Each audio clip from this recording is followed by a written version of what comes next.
Which are you more excited to see? Nope or Black Adam? Nope. Just because it's an original idea. I love Dwayne Johnson, so like I'm super pumped about it.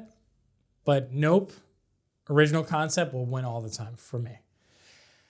Again, it ties back to going to an independent movie theater at such a late age and seeing movies like Lost and Delirious and Ghost World. Original stories just have a special place in my heart.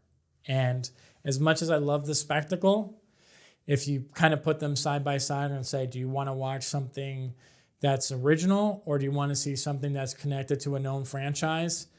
9 times out of 10, I'm going to pick the original concept. And with Jordan Peele, I mean, how can you not love him as a filmmaker? He's bold, he's ambitious, and Get Out. I remember seeing Get Out at Sundance. They did a midnight screening. It was a surprise screening. And I watched that with a small crowd. They had it at the library. The library is one of the smaller venues at Sundance. It only holds about like 300 to 400 people. And at 2 o'clock in the morning, because it's a midnight screening, 2 o'clock in the morning, you hear that audience just erupt with applause and connect and see the reactions that night and the next morning. And then, like, again, going back to our earlier conversation about being able to experience things, being the first to experience things, you feel like you saw something special, right? And seeing Jordan Peele, his directorial debut, seeing him do something that you had no expectations that he had in him.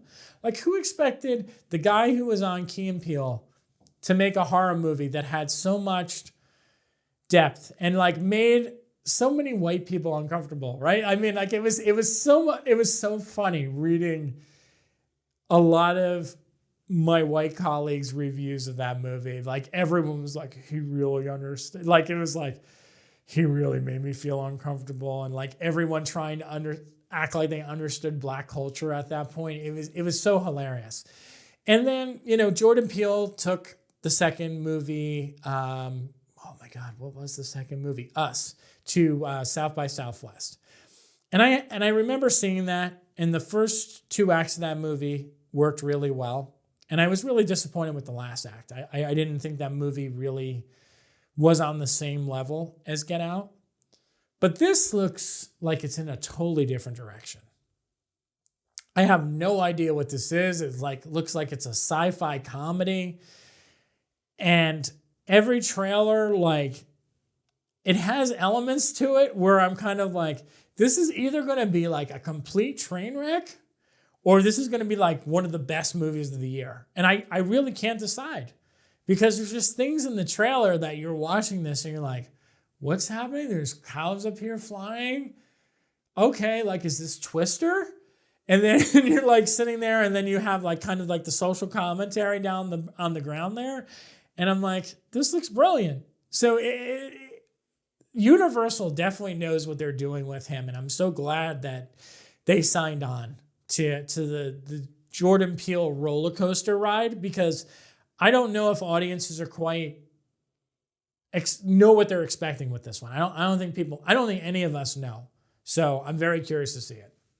So of Nope or Black Adam, which do you think will be the bigger hit for 2022? Just from the little that you've seen.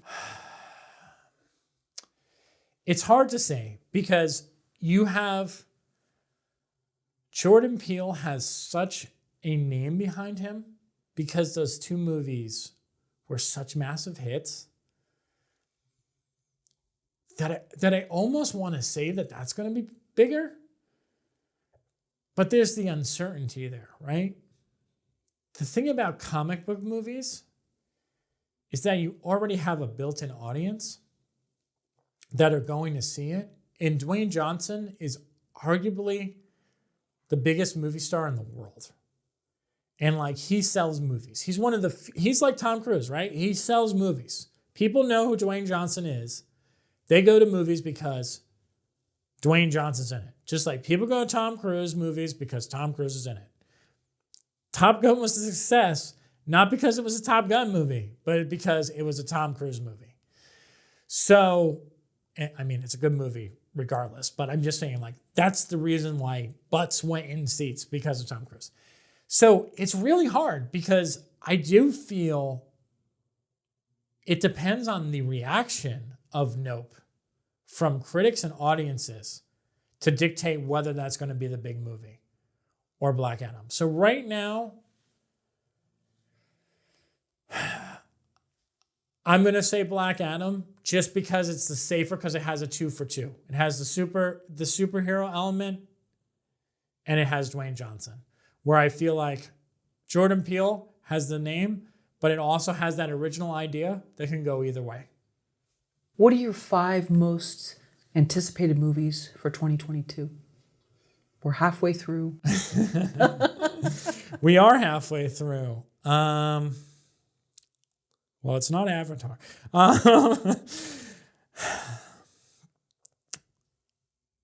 There is a Christmas musical comedy coming out that everyone's watching. This is like, what? With Ryan Reynolds and Will Ferrell coming out, that I think is going to be a ton of fun. I have nothing to base this off of, no trailer, just that it's a musical comedy set around Christmas. And I have a very big soft spot for Ryan Reynolds. So I'm definitely very, very excited about that. I'm going to say Don't Worry, Darling, Olivia Wilde's newest movie. She blew me away with Booksmart. I've always been a fan of her as an actress. I know people are kind of lukewarm on her as an actress. I've always been a fan, and especially when, again, going back to the indie movies, when she started doing like a lot of indie roles, I felt like she was just superb in them. So I'm very curious. This looks like such a big scale film. Like Booksmart felt like a small indie comedy, like it was like a coming of an age indie comedy, but this feels like it's a massive scale. And I mean, the cast with, Florence Pugh and Chris Pine, it feels like it's big. So I'm really looking forward to that one. I'm trying to think what else. Oh, Shazam, the second Shazam. David F. Sandberg, such a big fan of him. Going back to Lights Out, I love the first Shazam movie. Talk about just a fun movie, a reason people go to the movies, just to have a good time, get a little bit of a spectacle, get a little bit of a comedy. Zachary Levi in that, just perfect. Again, perfect casting. We were talking about superhero casting earlier. Somebody who really loves superheroes and wanted to be one, and then he got to cast as one. Perfection there with casting. So that's 3. I'm really excited about Amsterdam.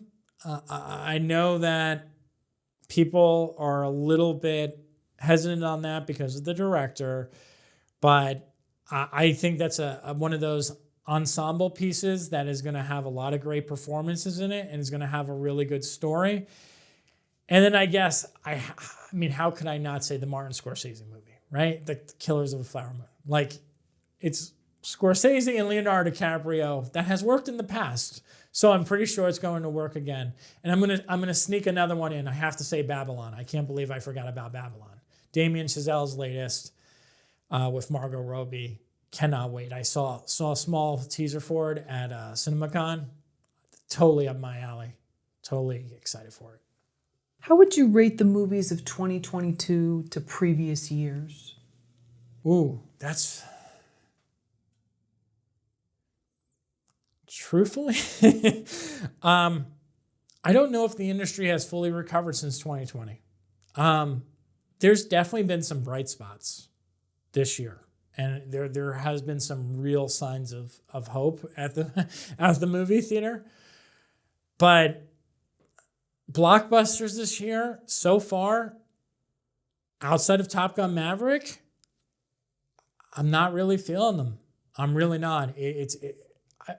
As much as I like Batman, I felt like it was 30 minutes too long. Again, the ground into reality, there's like 2 movies there. Like there's literally like 1.5 movies. There's literally like a cutting point in Batman where it's kind of like, okay, this movie could have ended here and the sequel could have started here, but it keeps going, and then you kind of get like half of a movie. Doctor Strange, disappointment. Jurassic World Dominion. Oh, broke my heart. I mean, Jurassic Park is one of the greatest blockbusters of all time. You could have that on record. It's one of the best movies. It's like seeing dinosaurs come to life for the first time. But the characters, every character you connected with, the kids weren't annoying. You actually you got into the kids. You were like, you felt the sense of wonder that they felt watching them. You felt the fear, the panic.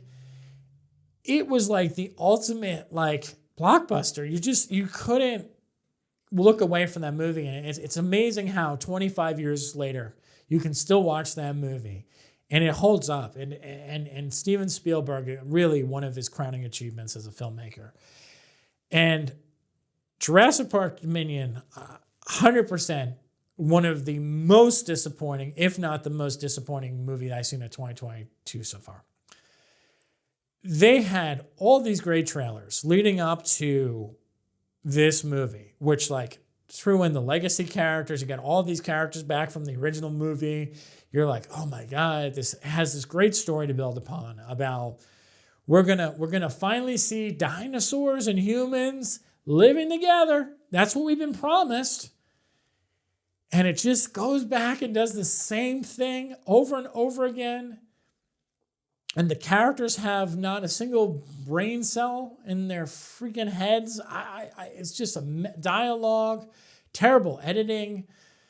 Just what a disaster. What a disaster. And then, Thor, again, it's fun enough, but compared to what we've seen before, it's no Black Panther, it's no Guardians. It doesn't have that. I mean, Top Gun Maverick right now is the movie that is saving the summer. And the again, going back to indies, is indie movies better this year? 100%. With Marcel the Shell coming out and the other great movie, Everything Everywhere All at Once, those are some great movies. And that's why you're seeing more and more audiences kind of seeing those movies because they're good.